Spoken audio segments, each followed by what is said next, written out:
പണ്ട് കോഴിക്കുരുതിയും ആഭിചാര കർമ്മങ്ങളും നടന്ന ഒരു സ്ഥലം. വൃക്ഷങ്ങൾ മാത്രം വരിവരിയായി അടഞ്ഞിരിക്കുന്ന അവിടെ ഒരു പഴയ തറവാട് വീടും ഇരുട്ടും മാത്രം.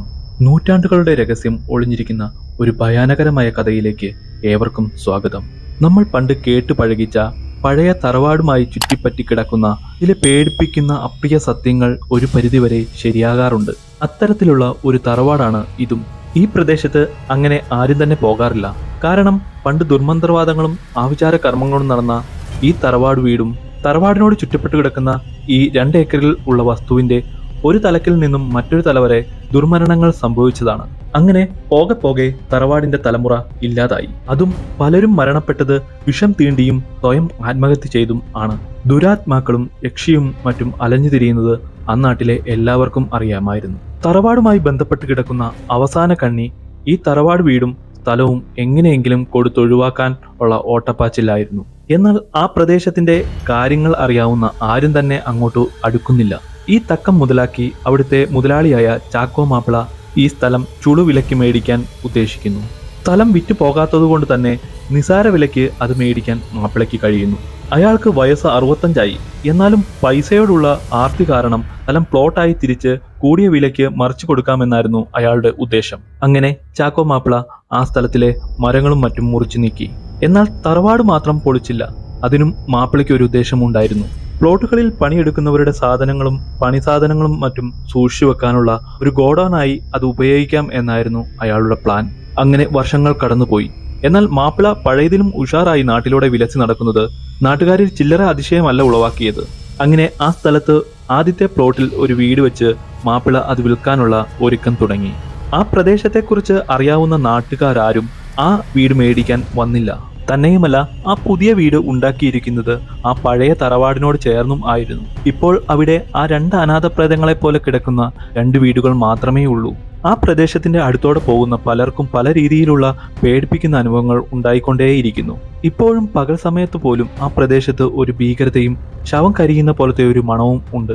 ഇതറിയുന്ന പ്രദേശത്തുള്ളവർ ഒരു റിസ്ക് എടുക്കാൻ തയ്യാറാകുന്നില്ല. അങ്ങനെ ഇരിക്കെ കാനഡയിലുള്ള ഒരു കുടുംബം ഈ പ്ലോട്ട് വാങ്ങാൻ തീരുമാനിക്കുന്നു. അവർ മറ്റൊരു നാട്ടിലായതുകൊണ്ട് തന്നെ ഈ തറവാടിനെ പറ്റിയും സ്ഥലത്തെക്കുറിച്ചും അറിവുണ്ടായിരുന്നില്ല.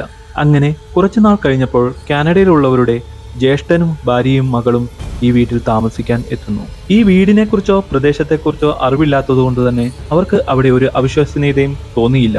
എന്നാൽ ആ ദിവസം തന്നെ അവരുടെ പട്ടി രാത്രിയിൽ ഓരിയിട്ടത് ആ പ്രദേശത്ത് മുഴുവനായി മുഴങ്ങിക്കേട്ടു. ഇങ്ങനെ ആദ്യ ദിവസം കടന്നു നീങ്ങി. രാവിലെ എഴുന്നേറ്റ് മുറ്റത്ത് ഇറങ്ങി നോക്കിയപ്പോൾ നടവക്കത്ത് തങ്ങളുടെ പ്രിയപ്പെട്ട പൂച്ചയുടെ തല മാത്രം. അങ്ങനെ ഓരോ ദിവസം പോകും തോറും ഓരോരോ ദുർനിമിത്തങ്ങൾ വന്നു തുടങ്ങി. അതുപോലെ തന്നെ അവരുടെ കുടുംബത്തിൽ മുഴുവൻ ഓരോരോ രോഗങ്ങൾ വന്നു തുടങ്ങി. എന്നാൽ അവർക്ക് ഇതിന്റെ കാരണം അറിയാൻ കഴിഞ്ഞില്ല. കാരണം അവർ അയൽവക്കമായി ഒരു ബന്ധവും ഇല്ലായിരുന്നു. തികച്ചും ഭയാനകമായി ഓരോ ദിവസവും കടന്നു നീങ്ങി. അങ്ങനെ ഇരിക്കെ കുട്ടിയുടെ പഠനത്തിനാവശ്യമായി ഒരു മേശയും കസേരയും പണിയാൻ അവർ ഉദ്ദേശിക്കുന്നു. അങ്ങനെ ഒരു ആശാരിയെ അവർ കണ്ടെത്തുന്നു. ആശാരി വടക്കു നിന്ന് വന്ന ആളായതുകൊണ്ട് തന്നെ ഈ സ്ഥലത്തെപ്പറ്റി ഒന്നും അറിയില്ലായിരുന്നു. വീടിന്റെ അടുത്ത് കിടക്കുന്ന തടി കണ്ടിട്ടാണ് അവർ ആശാരിയെ വിളിച്ചത്. എന്നാൽ ആശാരി വന്ന് വീട്ടിൽ നോക്കിയപ്പോൾ 1-2 തടികൾ മാത്രമേ അതിൽ നല്ലതുള്ളൂ.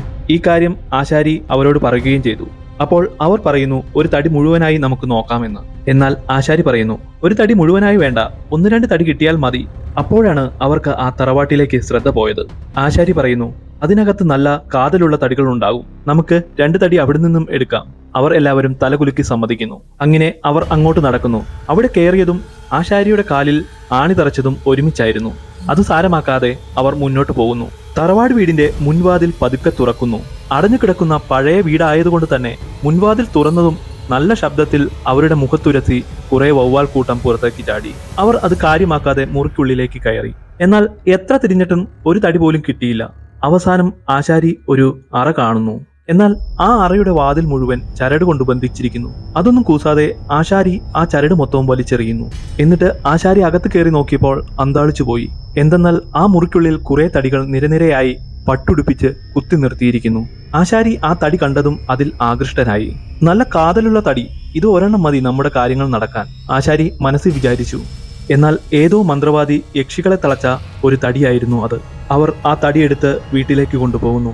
പിറ്റേ ദിവസം ആശാരി വരാം എന്ന് പറഞ്ഞ് യാത്ര പറഞ്ഞ് പോകുന്നു. എന്നാൽ പതിവിലും ഭയാനകമായിരുന്നു അന്ന് ആ രാത്രി അവർക്ക്. എന്നോ ഇല്ലാത്ത പോലെ പട്ടികളുടെ ഓരിയിടയിലും ആരൊക്കെയോ വീടിലൂടെ നടക്കുന്ന ശബ്ദവുമാണ് അവർ കേൾക്കുന്നത്. അതിനു പുറമെ വീടിനുള്ളിൽ വല്ലാത്ത ഒരു ഗന്ധമായിരുന്നു ഉണ്ടായിരുന്നത്. സമയം രാത്രി 12:45. മലയാളം സംസാരിക്കാൻ അറിയാത്ത അവരുടെ മകൾ അന്ന് ആ രാത്രി ഉറക്കത്തിൽ ഞെട്ടി എഴുന്നേക്കുന്നു. എന്നിട്ട് മലയാളത്തിൽ അവൾ പറയുന്നു, എനിക്ക് ദാഹിക്കുന്നു, രക്തം വേണം. ഇത് കേട്ടതും ആ അച്ഛനും അമ്മയും ഞെട്ടിത്തെറിച്ച് ഉറക്കം ഉണർന്നു. മുഖം മുഴുവൻ പാടുകളും കൂർത്ത പല്ലുകളുമായ ഒരു വികൃത രൂപമായിരുന്നു ആ കുട്ടിക്കുണ്ടായിരുന്നത്. ആ മുറിയിലേക്ക് ആരൊക്കെയോ വന്ന് അവരെ ബലമായി അവരുടെ കഴുത്തിൽ ഇറുക്കി പിടിക്കുന്നു. അവരെ സ്വയം ആത്മഹത്യക്ക് പ്രേരിപ്പിക്കുന്നു. ലൈറ്റുകൾ മിന്നാമിന്നി പോലെ കത്തുന്നു. കതകുകൾ അടയുന്നു. ഒരു തരത്തിൽ അന്ന് ആ രാത്രി കടന്നു നീങ്ങി. അവർക്ക് അവിടെ എന്തൊക്കെയോ ഉണ്ടെന്നും മനസ്സിലാകുന്നു. രാവിലെ 8 മണി ആയപ്പോൾ തന്നെ ആശാരി അവിടെ വരുന്നു. രാത്രിയിലെ സംഭവം കൊണ്ട് തന്നെ അവർ നല്ല ക്ഷീണത്തിലായിരുന്നു. അവർ ആശാരിയോട് പറയുന്നു, ആശാരിയുടെ ഇഷ്ടത്തിൽ മേശയും കസേരയും ഉണ്ടാക്കിക്കോ, തടി പുറകിൽ ഇരിപ്പുണ്ട്.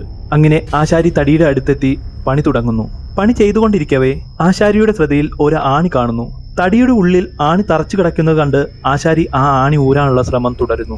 എന്നാൽ എത്ര ശ്രമിച്ചിട്ടും ആശാരിക്ക് ആ ആണി ഊരാൻ കഴിഞ്ഞില്ല. അവസാനം സർവ്വശക്തിയും ഉപയോഗിച്ച് ആ ആണി ഇളക്കി മാറ്റാൻ ശ്രമിക്കവേ ആണി ഊരി ശക്തമായി മേസ്തിരിയുടെ തലയിൽ തറച്ചു. അപ്പോൾ തന്നെ മേസ്തിരിയുടെ മരണം സംഭവിക്കുകയും ചെയ്തു. ശബ്ദം കേട്ട് വീട്ടുകാർ വന്ന് നോക്കിയപ്പോൾ കണ്ടത് തലയിൽ ആണി തറച്ച് രക്തത്തിൽ കുളിച്ചു കിടക്കുന്ന ആശാരികയാണ്. പേടിച്ചു വിറച്ച് അവർ ആൾക്കാരെ വിളിച്ചു കൂട്ടിയപ്പോഴാണ് ആ സ്ഥലത്തിന്റെ യഥാർത്ഥ മുഖം മനസ്സിലാകുന്നത്. അത് കേട്ടതും അവർ കാനഡയിലുള്ള അനുജനെ വിളിച്ചിട്ട് ഈ കഥകൾ മൊത്തം പറഞ്ഞു കൊടുക്കുന്നു. അങ്ങനെ അവർ ആ സ്ഥലവും വീടും വിൽക്കാൻ തീരുമാനിച്ചു. അപ്പോഴാണ് നമ്മുടെ ചാക്കോ മാപ്പിളയുടെ രംഗപ്രവേശനം. അയാൾ അവരിൽ നിന്നും ആ സ്ഥലവും വീടും കുറഞ്ഞ വിലയിൽ മേടിക്കുന്നു. എന്നാൽ നാട്ടുകാർക്ക് മുഴുവൻ സംശയം. ആ മൂഷേട്ട പിടിച്ച സ്ഥലം ആര് മേടിച്ചാലും അതിലൂടെ പോയാലും അവർക്കെല്ലാം ദുരിതം സംഭവിക്കുമ്പോഴും ചാക്കോ മാപ്പിളയ്ക്ക് മാത്രം ഐശ്വര്യം മാത്രം സംഭവിക്കുന്നു. എന്തായിരിക്കും കാരണം? അവർ അത് മനസ്സിൽ ആലോചിച്ചു. അങ്ങനെ ഇരിക്കെ സ്ഥലത്തെ പ്രധാനപ്പെട്ട കള്ളൻ ചാക്കോ മാപ്പിളയുടെ വീട്ടിൽ കക്കാൻ തീരുമാനിച്ചു. അന്നു രാത്രി ആരും അറിയാതെ 2ാമത്തെ നിലയിലുള്ള ചാക്കോ മാപ്പിളയുടെ കിടപ്പുമുറിയിൽ ആ കള്ളൻ കടന്നു കയറുന്നു. രാത്രി 11 മണി ആയപ്പോൾ തന്നെ മാപ്പിള മുറിയിലേക്ക് കടന്നു വരുന്നു. അല്പസമയം കണ്ണാടി നോക്കി തന്റെ സൗന്ദര്യം ആസ്വദിച്ചു കഴിഞ്ഞ് അദ്ദേഹം കട്ടിലേക്ക് കിടക്കുന്നു. എന്നാൽ അടുത്ത രംഗം കണ്ട് കള്ളന്റെ ഉള്ള ജീവൻ പോയി. കട്ടിലിൽ കിടന്ന ചാക്കോ മാപ്പിളയുടെ ഉള്ളിൽ നിന്നും ഒരു വെളുത്ത വികൃതമായ രൂപം പുറത്തേക്ക് വരുന്നു. അവിടെയുള്ള ഒരു പ്രാവിന്റെ തലയറുത്ത് ആ രൂപം രക്തം കുടിക്കുന്നു. യഥാർത്ഥത്തിൽ ചാക്കോ മാപ്പിള മരണപ്പെട്ടിട്ട് വർഷങ്ങളായി. മാപ്പിളയുടെ ഉള്ളിൽ ഉണ്ടായിരുന്നത് പ്രതികാരദാഹിയായ ഒരു ദുരാത്മാവായിരുന്നു. മാപ്പിളയുടെ ഉള്ളിൽ ഉണ്ടായിരുന്ന പ്രതികാരദാഹിയായ ദുരാത്മാവായിരുന്നു അയാളുടെ ബോഡി ഉപയോഗിച്ച് അതിലൂടെ പല പ്രശ്നങ്ങളും ദുർമരണങ്ങളും ഉണ്ടാക്കുന്നത്. ഇത് കണ്ട കള്ളന്റെ കയ്യിലെ രോമങ്ങൾ എഴുന്നേറ്റു. നാവുകൾ ഇല്ലാതായി, കൈകാലുകൾ പിടച്ചു. ആ ദുരാത്മാവ് കാണാതെ അവിടെ നിന്നും ഓടി രക്ഷപ്പെട്ടു. പിന്നെ ആ കള്ളനെ ആ നാട് കണ്ടിട്ടില്ല. ചിലപ്പോ തോന്നും ഈ രഹസ്യം അറിഞ്ഞ കള്ളനെ ആത്മാവ് ഇല്ലാതാക്കി കാണും എന്ന്. അതോ കള്ളൻ നാടുവിട്ട് പോയതാണോ എന്ന്. എന്നാൽ ചാക്കോ മാപ്പിള അവിടെ തന്നെ ചുറ്റിപ്പറ്റി നടക്കുന്നു. പഴയതും ഉഷാറായി. നമ്മൾ കണ്ട പലരും ചിലപ്പോൾ ഇങ്ങനെയുള്ളവരാകാം. നെഗറ്റീവ് എനർജി അവരുടെ അടുത്ത് ചെന്നാൽ നമുക്ക് തോന്നിയെന്നും വന്നേക്കാം. ആത്മാക്കൾ അദൃശ്യമാണ്. എന്നാൽ അവർ മനുഷ്യ ശരീരം ഉപയോഗിച്ചാൽ വിരൂപിയും.